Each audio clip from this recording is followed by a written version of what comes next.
Wayne Rooney could move away from football and into the boxing ring after reportedly holding conversations with Misfits Boxing. Let's speak to a man that's put on the gloves with Wazza and actually knocked him down. Good afternoon to former Man United defender, the wonderful Phil Bardsley joins us live on Drive. Hello, Phil. How are you? Good afternoon, gents. How are we? We are good. We are very well. Thank you so much for coming. And how are you, firstly? You good? Everything all right in your world? Yes, I'm not too bad. Oh, we lost you Just there. currently on the way to Stoke with my middle child. He's training tonight. He's in the academy. I'm just currently on the way to Stoke with my middle child. He's training tonight. So parent duties this evening for me. Okay. How old is he? Has he got what it takes, you think, to get to the top? A long way to go yet. He's been there 12 months now. I've got two lads in at Stoke, very good academy. So listen, long way to go, but as long as he continue to work hard, that's the main thing, and enjoy it. So we'll see how they go. What position does he play, Phil? The middle one, Renz, he's a winger, and then Rocco, he's for 15. He's a little left back. Oh, okay. Nice. All right, defender. Yes. Is he so, is he any good, or is he like you? No, Andy, he's actually quite good, to be honest. That was too easy. I can only apologise. Yes, I know. Well, he's got his headset on and listening to some music Bentley used to listen to while he was at Sunderland together. Someone called Drake or something he's got on, Bentley. Oh, is that a bit of him, yeah? He likes a bit of Drake, does he? Yeah. Unfortunately, his music choice has changed. It used to be the Cortinas and a bit of Oasis, but he's transitioned. Oh, he's seen the light. He's seen the light. I like that. Yeah, he's gone to a bit of Drake now. I'm getting back to Oasis. Don't worry about that. Listen, thanks so much for coming. We've got loads to talk to you about. We'll talk about your current team, Macclesfield, in just a moment. But we have to talk to you about the main reason we got you on was because, of course, news has reached us, as I mentioned earlier on, that supposedly Wayne Rooney's going to get back into a boxing ring with Misfits Boxing. Your views on this? Is this the first time you heard about it when you picked up the paper today or turned on talkSPORT, or have you spoke to him about this in the past?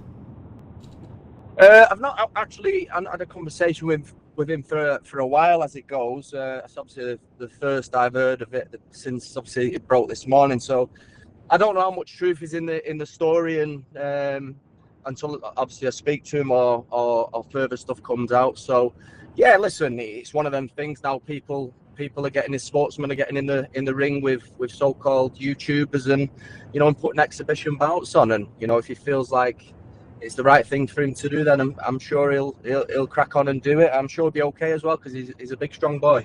Well, you say big strong boy, Bardo, but you dropped him on that video. So have you thought about getting in the ring potentially if he can do it?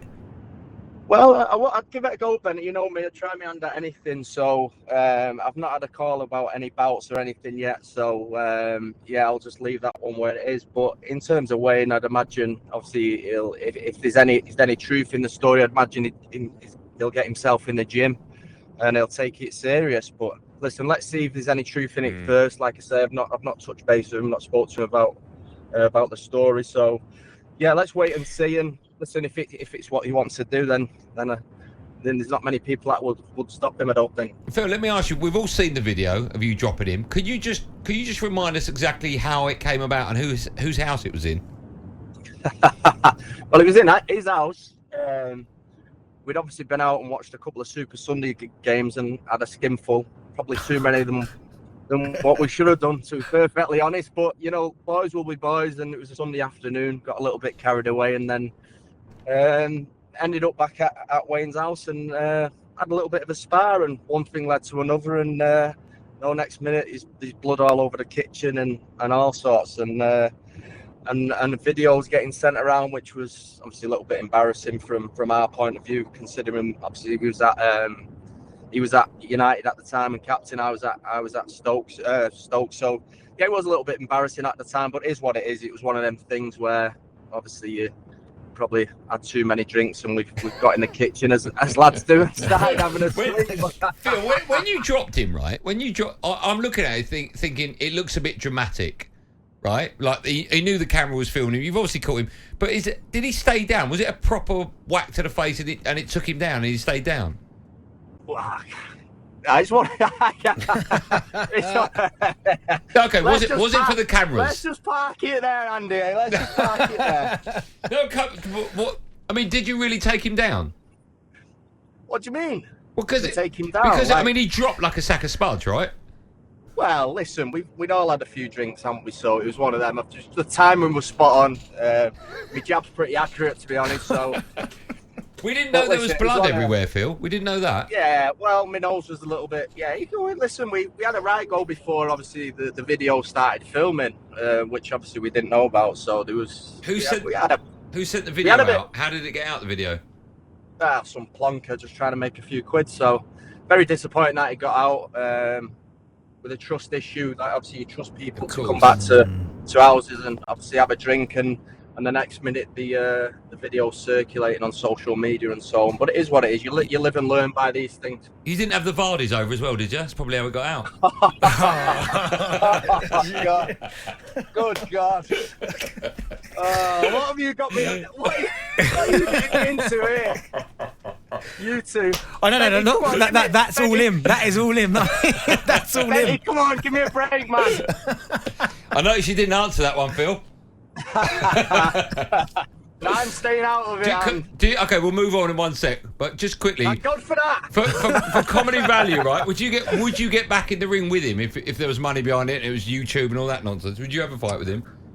Yeah, probably. Obviously, a donation towards a charity of our choice and stuff. Of course, it'd be a bit of fun, and why not? Yeah, of course. That'd be great. Why are you putting a little bit of a petition together to try and get it on? Is that what you're doing? Well, listen, I'm not necessarily a fan of YouTube boxing, but you know, I mean, YouTube, it's such an iconic moment. So many people have seen that video. I think it'd be brilliant to see both of you have like a. I think he's obviously got a far bigger name than I have, but I think he'd certainly sell an arena out. I'm sure of that. Yeah, I'm watching that.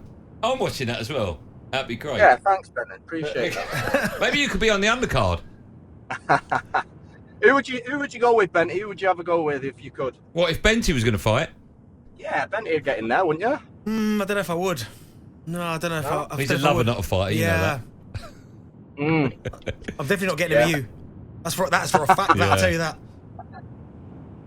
Oh, fantastic. I've got to ask you about Macclesfield, Bardo. You guys at the minute absolutely flying. You're the assistant manager. I mean, how are you finding it? Bit of a transition? Yeah. Obviously, if I'm being honest, Ben, it wasn't something I was really looking for. I had other business ventures that I was getting stuck into. Obviously, I was doing a bit of stuff like you guys, a little bit of media, which I was enjoying. A bit of time with the family and the kids, and then obviously Alex has been really patient in waiting for a job, and you know, he's had the opportunity to go in at Macclesfield, and you know, he's thrived in the job, and you know, he's been fantastic. It's been a pleasure to work with him, watching him grow, and hopefully we can continue the season strong, and hopefully get to a final, and hopefully get. Oh, have we lost him? Phil, are you there? Oh, I think he's gone through a tunnel, maybe. Let's see if we can get him back. Is he there? I think he's back. I'm curious to why we're trying to get him. Phil, can you hear us? Oh, there. Phil, are you there? I can hear you. Okay. Yes, I think we lost you for a split second there. Let me ask you, you've played the highest level, right? What are the major differences between playing for clubs like, I don't know, Manchester United, Sunderland, etc., Burnley, and playing or looking after a bunch of players that play at Macclesfield? What are the major differences? It's probably the consistency, to be honest. Obviously, you know, you got to take your hat off to these lads that, you know, they're travelling up and down the country after working, obviously, 12-hour shifts in a day. So, listen, we're part-time at the minute. We train on a Tuesday, Thursday morning. We play our games on a Saturday, and obviously between that, the lads have jobs as well. So it's a huge sacrifice from them. Obviously, they get paid pretty decent at Macclesfield. You know, the club are ambitious. You know, the two owners are ambitious. You know, they want success. They want to get promoted, and you know, you try and get the best players you can into the club, and they've certainly done that. We've got some really good players, you know, at the level, and you know, as a coach and as a manager, you try your best to improve them, and I think we've certainly done that since we've gone in. Listen, it sounds like you're really enjoying yourself. We wish you all the best for the rest of the season. Are you ever in London? We would be honoured to get you into the studio for a proper chat about you and your career and everything else. It was. I was in. We actually played Hampton and Richmond at the weekend, and I remember getting down there, and I can't remember getting home on Sunday. So I'll leave you that. But next time I'm down there. There's a trend there, isn't there? There's a trend. But listen, Next time I'm down there, it'd be a pleasure. all right. Well, listen, we will we'll stay in contact then, and even if you find out on a Wednesday morning you're coming up to London or down to London in that afternoon, just give us a text and we'll sort it out. We'll move everything for you to get you, and we'll be honoured to have you on our show, Phil. No, it'd be an absolute pleasure, gents. Enjoy your night. All right, have a good one. Thanks Love for coming one. on, Cheers, pal. Bardo. Take care. Take care. There you go, Phil Bardsley. Bardo. What do you call him, Bardo? Bardo, yeah. Has anyone got a normal name without an IE or a Y or an O on the end of it? Bardo. Yeah, Azza. Who? Azza. Who's Azza? Aaron Lennon, Azza. Is that what you call him? Azza? Azza, yeah. Not Lezza? No. No, that'd be wrong. More from me, Darren Penrod. It's on Drive. talkSPORT Drive with Andy Goldstein. Monday to Friday afternoon from 4 on AM, on DAB, via the talkSPORT app and on your smart speaker. talkSPORT.